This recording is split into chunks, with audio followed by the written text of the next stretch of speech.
Chapter 16, The Miserable Life of Bernie LeBaron, Marigold's Secret Obsession. 3 coyotes were on the trail in front of me. I guess the wind was just right and everything was so wet they didn't smell me or hear me. I tried to melt into the underbrush to let them pass. That was a mistake. The mother coyote came down the trail with 2 young coyotes heading right toward the spot where I was hiding. She was big for a female, one of the biggest I'd ever seen. The eastern coyotes were pretty big anyway. She was about 3 feet away when she smelled me or heard me breathing. Suddenly, she snarled and jumped at me, snapping her teeth. She misjudged or couldn't see me, I don't know which, but she got tangled in some branches, just long enough for me to yank off my backpack. I held it in front of me like a shield. The 2 pups yelped and scampered into the trees. The mother lunged at me again, snapping her teeth with a loud crack and a snarl. I knew she was just trying to protect her young, so I tried to back away. But I came up against a big oak tree. She jumped again. This time I swung my backpack like a club. I had a water bottle and an extra lock in there that smacked her upside the head. I didn't want to hurt her, but I didn't want to get eaten either. She yelped and backed off. We stood staring at each other. I was scared, spitless. I couldn't breathe. I thought I was a goner for sure. My insides had turned as mushy as the swamp I was standing in. I guess she decided she had taught me a lesson because she turned and padded away. She stopped after a dozen yards and looked over her shoulder at me. She was a beautiful coyote, probably only 4 or 5 years old, with a black patch on her shoulders. That look was one of pure intelligence. She told me she had let me off easy that time and never to try that stunt again. Just the way a mother might treat a wayward child. Then she turned and trotted into the trees. I sank to my knees and almost threw up. I couldn't stop trembling. When I made it back to my bike, I found another surprise waiting for me. The tires had been slashed, my seat cut to ribbons, and black marker had been scribbled all over it. Whoever vandalized my bike loved the word puke. I picked it up and pushed it all the way into town. What else could I do? I stopped by Zinnia's on my way home, footsore and in desperate need of one of Marigold's cookies. Marigold answered the door and grabbed me up into the usual bear hug. "Where have you been?" she said. I knew her well enough by now to know that she didn't expect me to give her a real answer. "Just coming to see you," I said. Marigold's gaze took in my camouflage clothes and her eyes grew wide. She grabbed my hand and pulled me back outside. "She's here," she whispered. "Who?" I asked. "That girl. The one who's after you." Her voice was harsh and urgent, and her hands were wringing. Okay," I said. "She wants to take you away from me like last time." Her odd-colored eyes were darting back and forth. I caught one of her wringing hands and patted it. "It's okay," I said. "I'm not going anywhere." "Watch out," she whispered again. "I'll keep an eye on her, too." I had no idea what Marigold was talking about. I worried that maybe she had forgotten who Zinnia was.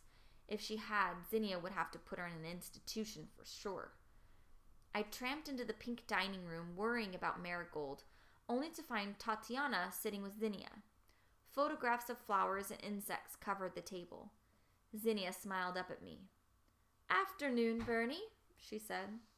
Tatiana spun around. "Hey," she said. She didn't smile. I couldn't blame her after the way I had treated her at school. I was a jerk, and I knew it. "Been out in the woods?" Zinnia asked. I nodded. "Just setting up my cameras." I looked at Tatiana. "Working on your project?" I asked, while my mind began to work on what Marigold had just said. I now understood that Marigold had been talking about Tatiana. The rationality of irrationality, I thought. Had she seen something I was too stupid to see? Nah. Tatiana nodded. "When are you starting yours?" "I already have," I said. Tatiana regarded me with a vengeful gleam in her eyes. "Are you going to study how to ride a bike?" she said. Zinnia covered her mouth with her hand. It took me a minute before I caught on that she was talking about my 2 bicycle wrecks. "Really?" I said. "You told Zinnia?" They both laughed. "Serves you right," Tatiana said. I sat down, feeling like a chump. It did serve me right. but it didn't do much for my self-esteem to have 2 women laugh at me. I was not having a good day. Somebody slashed my tires, I said. They stopped laughing. I thought about telling them about the grave in the little glade, too, but I stopped myself. There was something special about it. It was my secret. When I told them what had happened to my bike, even Tatiana had the grace to look shocked, though I'm sure she was thinking that I deserved it after the way I had treated her. And she was right. Just then, Marigold came in and glared at Tatiana. Tatiana looked to Zinnia for help. Zinnia took Marigold out to the flower garden and got her involved in pruning a rose bush. I secretly hoped it was the one that had tried to eat me alive that first time I hid in their yard. I just sat there like a dope because I didn't know what to say to Tatiana. She flipped through the photos as if I wasn't there, clearly intent on letting me know that I was not forgiven. When Zinnia came back, I decided to ask her about Marigold. Zinnia? I began. Zinnia picked up one of Tatiana's photos. Why does Marigold call me Danny? Zinnia studied me for a moment. Then she pushed the pictures away and clasped her hands. Danny was my older brother, she said. Was? He was killed in action in Vietnam. Sorry, I said. I knew what it felt like to lose someone you loved. I couldn't help but think of little Emily, with her dark brown hair pulled up in ponytails, and my mother in her apron at the kitchen sink. Why does she think I'm Danny? She's just confused, Zinnia said. She doesn't even remember that he went to war. She still thinks he's a little kid. But why is she so afraid someone's going to take me away? Zinnia stared at me. Did she say that to you? I nodded.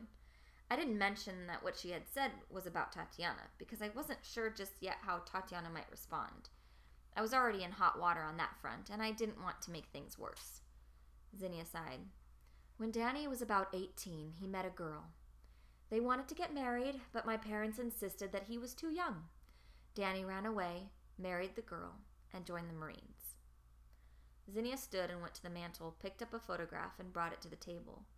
A young man in military uniform smiled up at us. He's handsome, Tatiana said.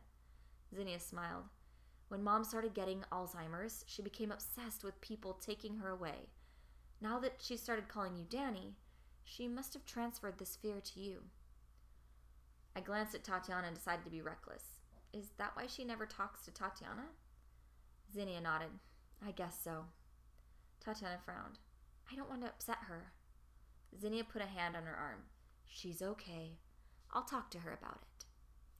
When the conversation shifted to girl things, I got lost, so I escaped into the kitchen to get a drink. That's when I noticed the wall of empty coffee cans piled up against the fridge.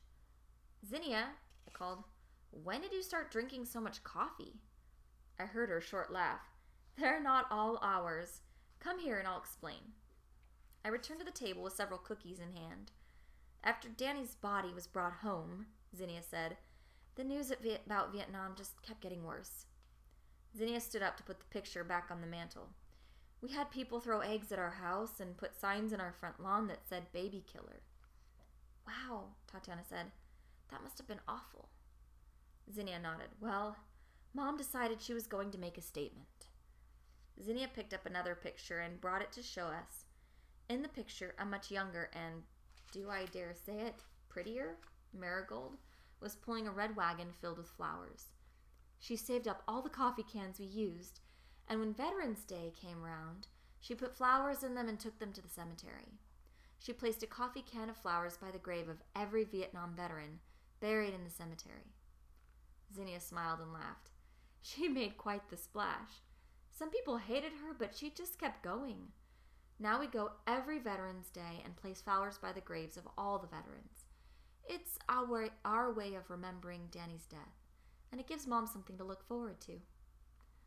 Suddenly, Marigold stormed into the room from the garden. She held the pruning shears in her hand like an ice pick. Her eyes were wild and crazy. Stop saying that, she screamed. Danny's not dead. He's right there. She jabbed the shears at me, then she turned her finger on Tatiana. It was steady and accusing. You, she screamed. Her eyelids flipped up, revealing the flesh underneath. Tatiana gave a little scream of fright. The red flesh showing like blood around Marigold's big drooling eyeball was enough to scare the petals off any flower. Stay away from him. He's mine, Marigold snapped. She said this as she raised the shears in a white-knuckled fist.